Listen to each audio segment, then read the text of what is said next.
Hello and welcome. If you are new here, my name is Erika and you have tuned into my weekly transit podcast.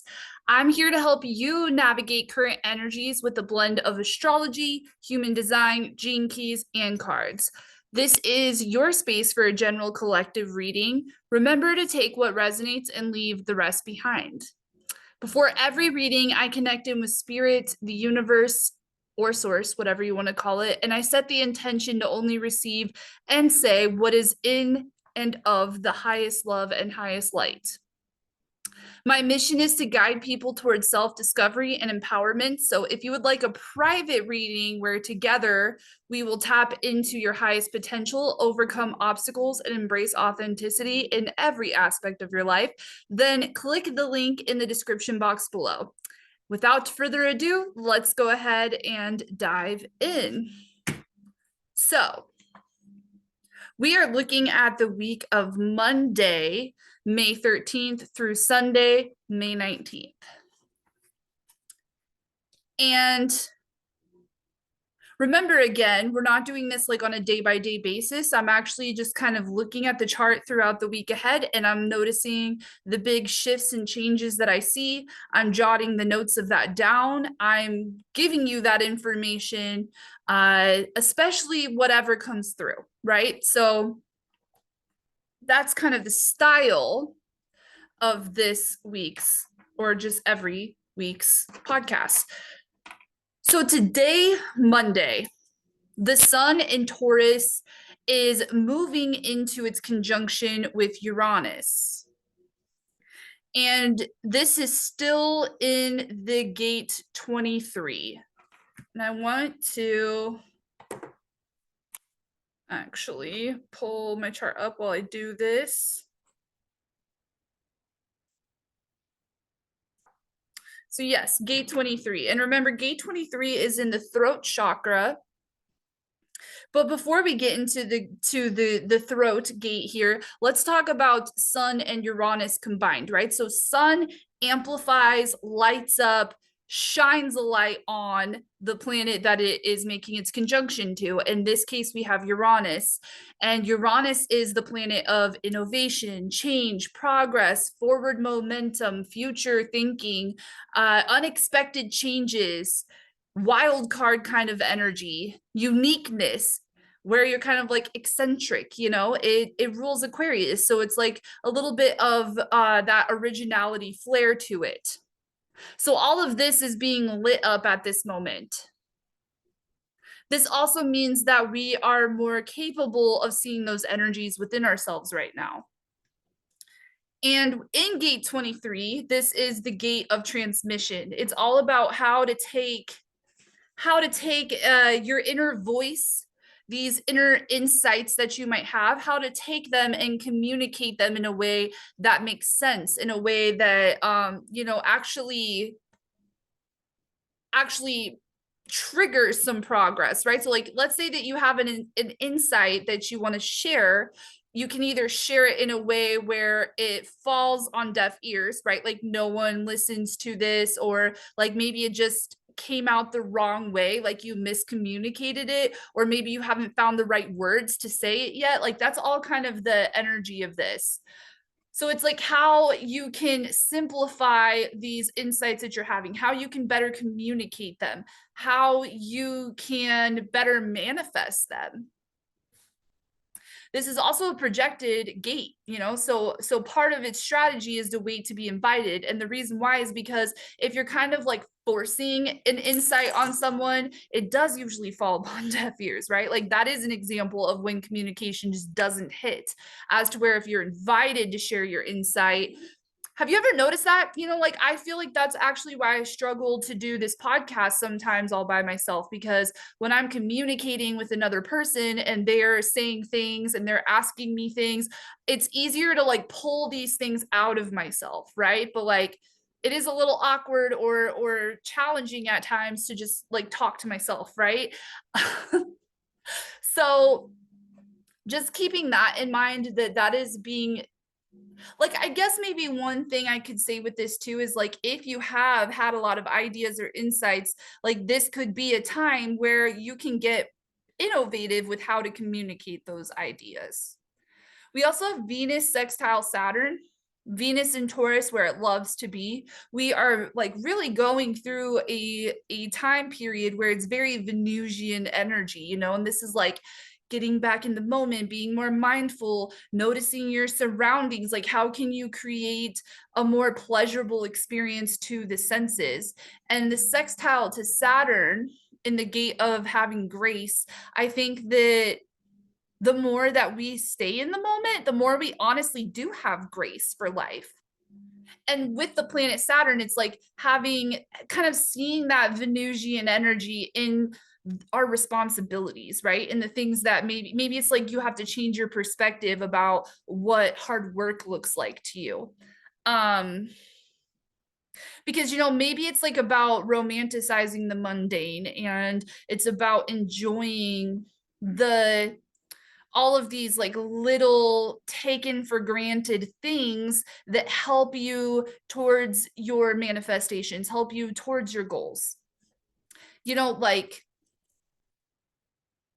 maybe your goal is to be a rock star, you know, well, you still have to wake up every day and exercise and brush your teeth and, you know, go grocery shopping. Maybe, I don't know, like, yes, of course there is people who decide to pay other people for those things, and that is a very Taurus oriented energy thing as well. I'm just saying that it's like, how can you take pleasure more in the moment, even in these mundane moments, right? Wednesday, Mercury is going to move into Taurus.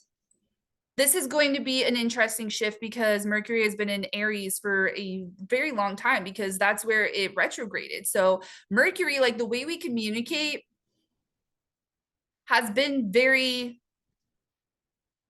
like Aries energy, you know. It's been like about being a voice for the future, again, like being the voice of the pioneer, bringing forward new ideas, which is interesting this week with it, this gate 23 conjunction, is that it has been about bringing in new ideas, you know, but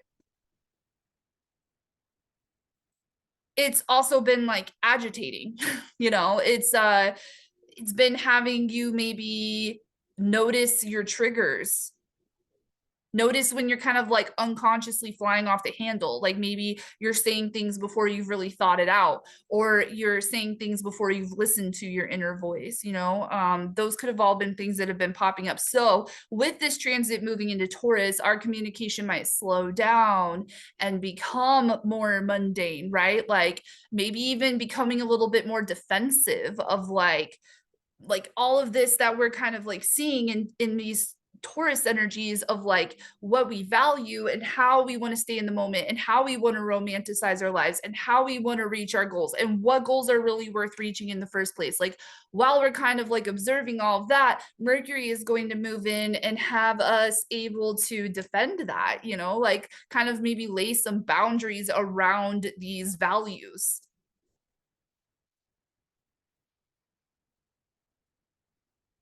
It could also help us manifest, you know, these ideas happening within the mind's eye and being able to articulate them.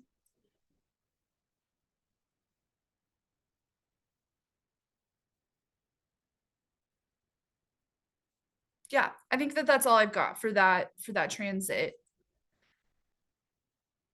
Thursday, Mercury is going to square Pluto.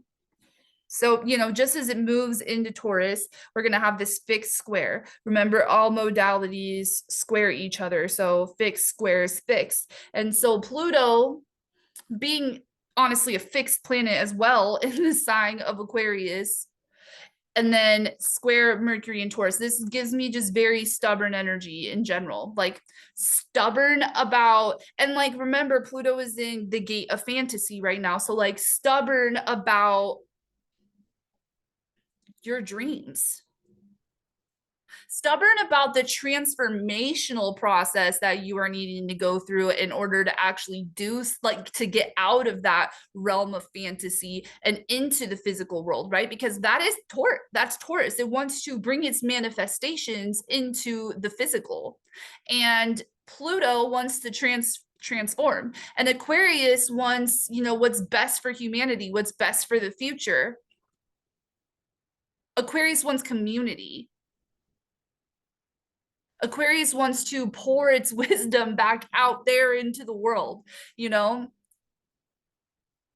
It wants equality, but it doesn't want to sacrifice originality either, So that is all coming up with this transit. It's like maybe that is like where you're kind of drawing the boundaries, or you're getting stubborn. You're getting stubborn about like, I know who the fuck I am. And like, or at least I know who the fuck I am right now, and that could be the case too. Like maybe you've changed a lot and people are still seeing you in an old way, and you need to kind of like stand up for the person that you are in this moment and say, I know who the fuck I am right now, and I know what I need to do. And so my line is being drawn around that, because that within this line is what I really desire, is what it's worth it to me, And so maybe the line needs to be drawn so that way things aren't coming in to distract you.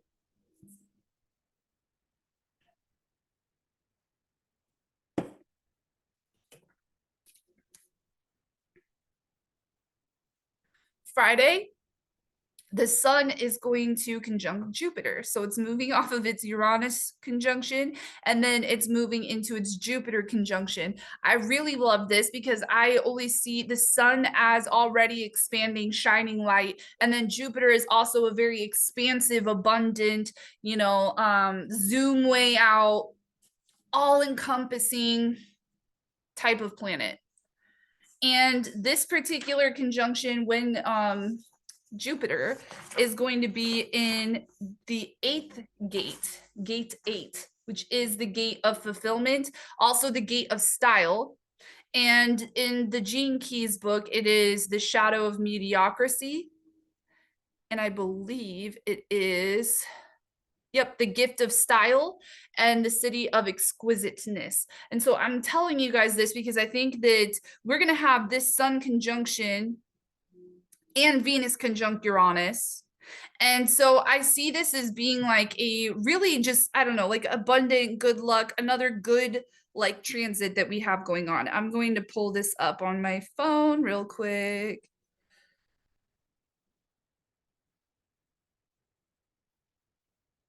Yeah. So yeah, that gate 8, let's look at the highest optimal expression of that gate. To push the edges and boundaries of authentic self-exploration and realize that being the full expression of your authentic self is your life purpose. To use your authentic expression to inspire others to fulfill themselves. It's getting vulnerable, it's being meaningful, it's think we're talking about this communication again, the gate that's right below the 23, so you're getting the insights. This is like a very individual channel, right? You're getting the insights, you're learning how to articulate those and speak those things. And then also you are learning like who you are, like what is your own authentic way of expressing this stuff? How do you get vulnerable? Because vulnerability is authenticity. To get vulnerable means that you're not putting on a mask. You're not playing a game. You're not putting on a show. You're just being you in this moment. It's also about being expressive, and it contributes by showing what authentic alignment looks like.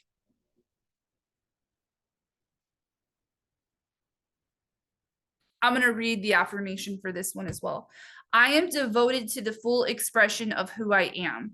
I defend, I like that considering of what I just said. I defend and protect the story of my life.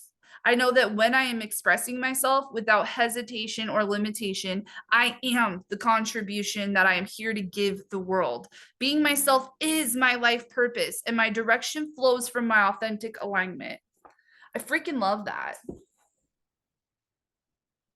And I think that when we say that, like our purpose is our authentic expression, it kind of goes along with what I'm trying to say about this like any given moment identity thing, because like once you have like I feel like a lot of people have gone through this growth period in their life, and they're in this like imagine that you just broke out of a shell, you know, and that shell is like it's almost got like this magnetized force where it's like trying to like you've gotten to here and it's trying to like suck you back in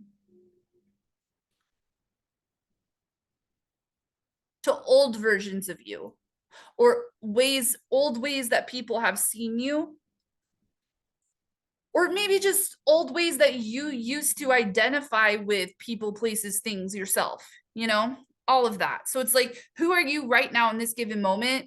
That's the most authentic, vulnerable version of you.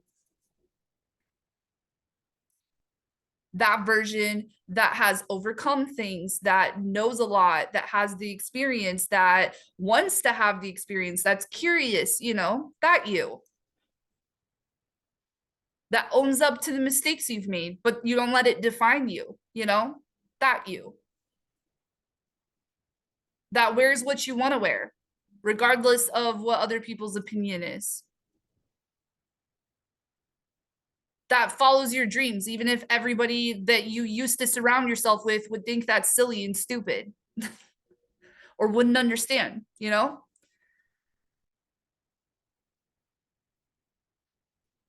Okay, and then this Venus conjunct Uranus, you know, Uranus is in that gate 23, like we had already talked about. So, like, you know, towards the beginning of the week, we're looking at that with the sun, we're highlighting it.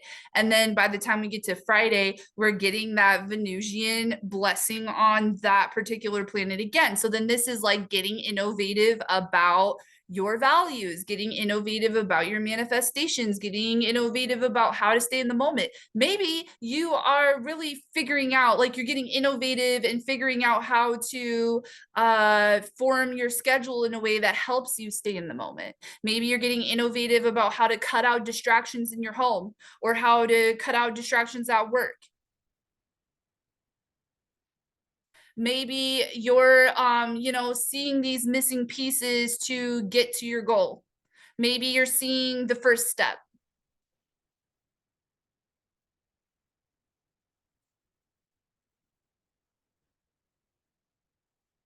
Maybe you're reforming your beliefs around value. I think that that's a big one too, with the South Node being in Libra. It's like the South Node in Libra is kind of like reshaping that whole, you know, it's only valuable if other people think it's valuable. Especially with Pluto and Aquarius too, because Pluto and Aquarius is destroying groupthink, you know? So it's like, it's really just like a lot of energy of like, you got to stop giving a fuck about other people's opinions. Like, this isn't about what other people think is valuable. This isn't about like you saying like this isn't valuable unless a lot of people like it, you know? That's why Libra falls into that people pleasing trap, because it only thinks that it's valuable if everyone likes it.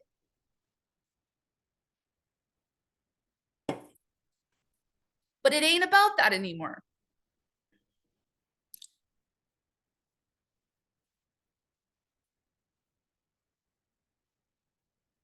Saturday, Mars is going to conjunct the North Node, and this is in gate 21. The nodes have actually moved now. They're in North Node 21, South Node 48. 21 is the gate of control, and 48 is the gate of resourcefulness. And I'm kind of just like off the top of my head, just remembering my studies in the Gene Keys book. So when I say like the gate of, that's maybe what I'm referring to, but it could also be the traditional human design. I really don't know. It all kind of has just like blurred together at this point. Not that it really matters. So also let's talk about, like, I think Mars conjunct the North Node is a powerful transit as well, because Mars is ruled by Aries, and we've had a lot that we've went through in Aries as well. That is where the solar eclipse occurred. And so this is also kind of like the peak moment of all of that as well. Mars is also going to go retrograde this year, you know? So this is like that warrior archetype energy, just like kind of getting, what's the word? Like I almost would see it as like plugging in, like the universe has been plugging into Aries energy, plugging into Mars. I think it's because it's that energy of like, let's fucking go. Also, the energy of taking action on a lot of things that have been like things that you just haven't taken action on. So, gate 21, let's look at the optimal expression and the affirmation of this as well. The ability to regulate your inner and outer environment in order to sustain a vibrational frequency that reflects your true value. The ability to be self generous and to set boundaries that maintain your value and support you in being sustainable in the world. To take actions necessary to honor your unique role in the cosmic plan. Some keynotes are controls resources for the greater good of the whole, materialistic, controlling, loves to budget.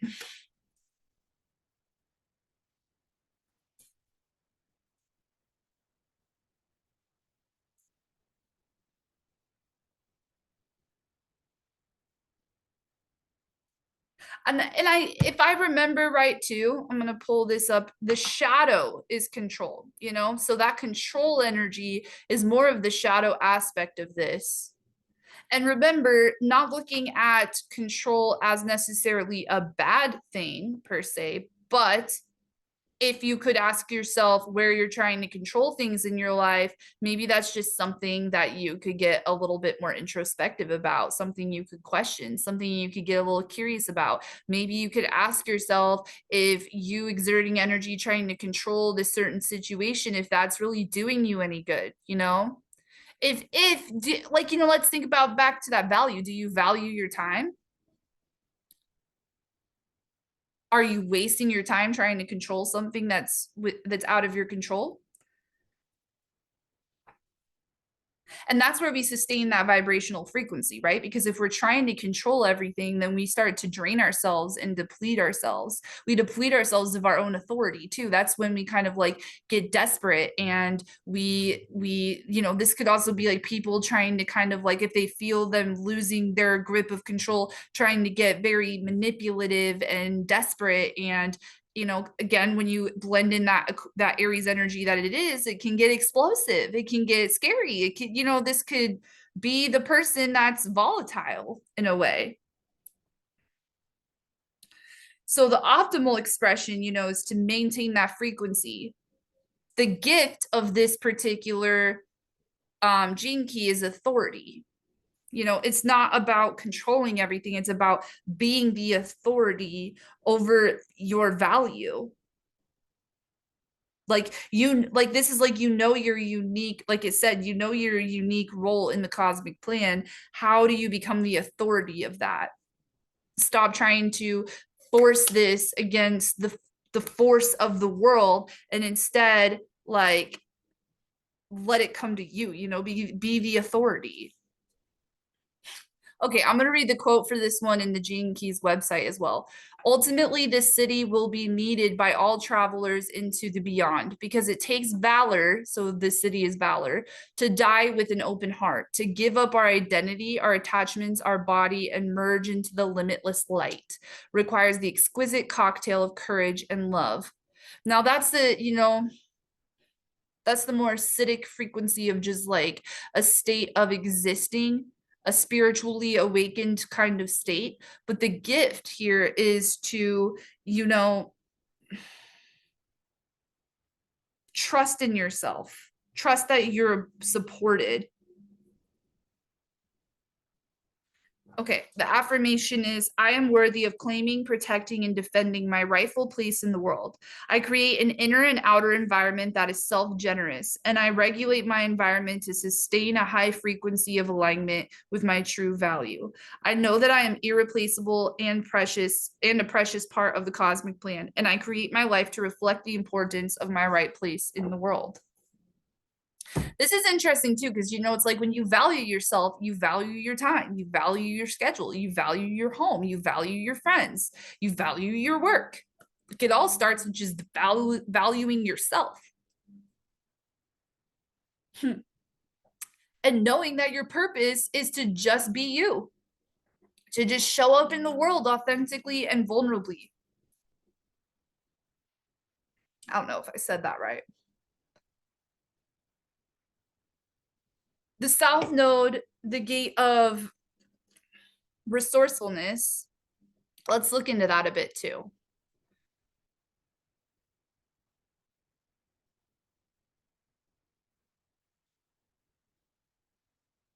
This is where the shadow is inadequacy.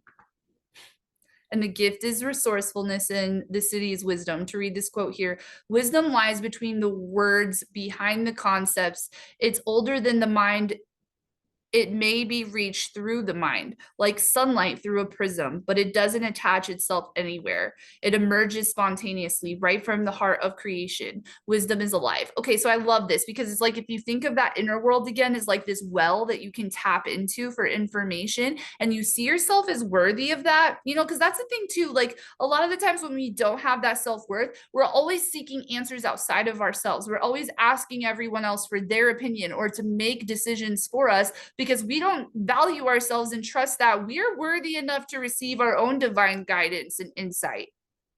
You know, that's why, like, as a spiritual person, or a spiritual person giving messages to people, you know, being a guide, being a leader, whatever you want to call it, growing an audience, you know, I always say that you need to take what resonates and leave the rest, because your inner voice is your highest authority. Remember that word authority, right?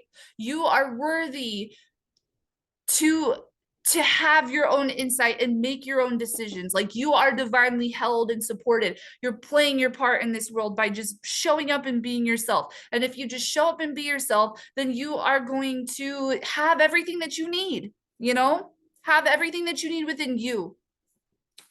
And I'm not saying to like not ever reach out to other people for advice, or you, but it's like even when you do, you still need to take that and filter it through your own inner wisdom and insight. You know, do you want to put it in the well? You don't have to. You don't have to put everything in the well. You know, when your well gets too cluttered with everybody else's thoughts and opinions, you're gonna have a really hard time figuring out what in that well is yours. Okay, moons this week. We are starting today with the moon in Leo, and it is going to move all the way through to Libra on Sunday. So that means we will be moving through Leo, Virgo, Libra.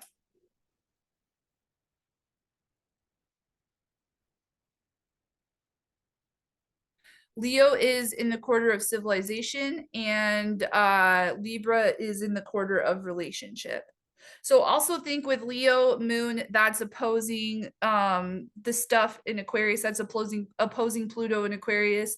And that basically means that we're kind of, I don't really want to get too much into moon transits, honestly. It's tedious, and I think that the moon plays on all of these aspects that I've talked about. So as the moon moves around the chart, you're going to be feeling the things that I've talked about, you know, like you're gonna, when it's opposing Pluto, you're gonna feel Pluto in Aquarius, and when it squares over to the stuff in Taurus, you're gonna feel that as well.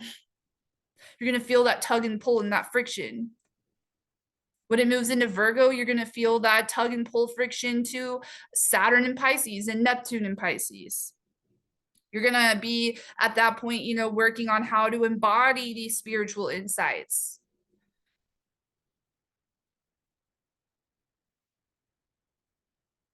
And then once it gets to Libra, you're going to be opposing everything in Aries. So I don't think much more needs to be said about any of that. So the card portion, I decided to use traditional tarot today. This is the Golden Art tarot, just in case you care. We've got the Two of Wands is the first card.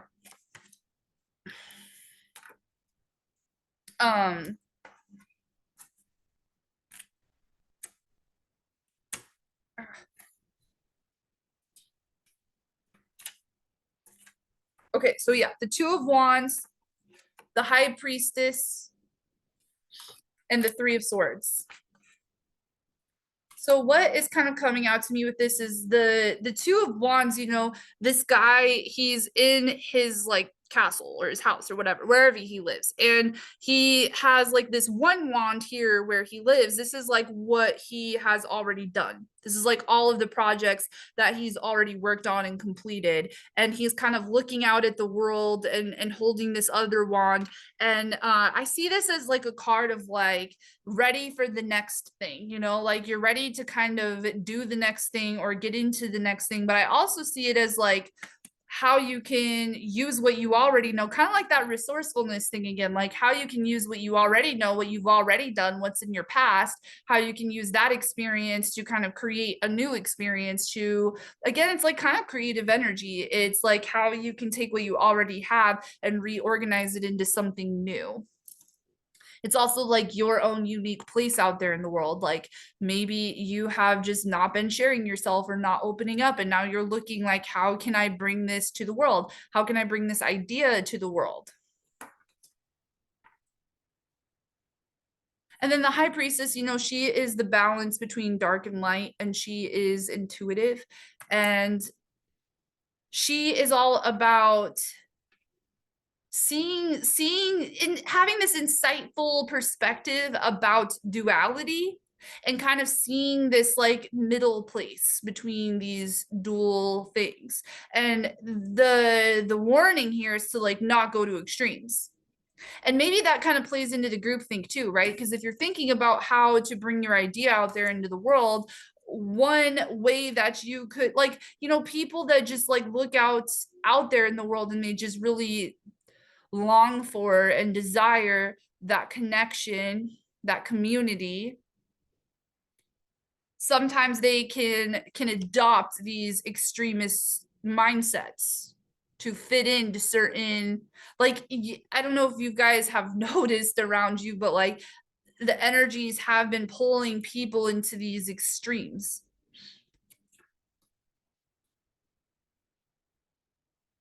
And I do think that the key to not being pulled into extremes does have a lot to do with everything we've talked about in this video today of being authentic and being vulnerable and being who you are in the moment. You know, most people aren't truly that extreme on the inside. It's like it's just a movement, you know? This could also be having good intuitive insight about other people. So like seeing the shadows and light in other people and being more discerning about that, you know, not falling into traps with people. Because then, you know, the Three of Swords is like heartbreak. It's like in the times in the past where you've been like fucked over.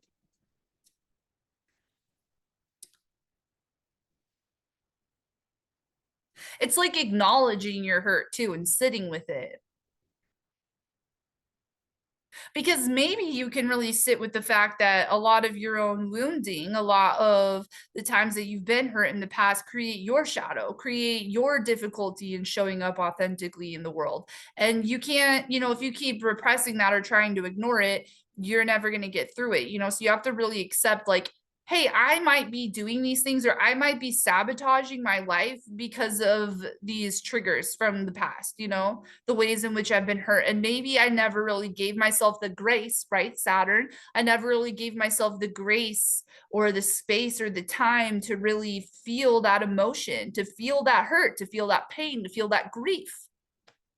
And maybe that needs to be done so you can get to the other side of this more optimistic point of view.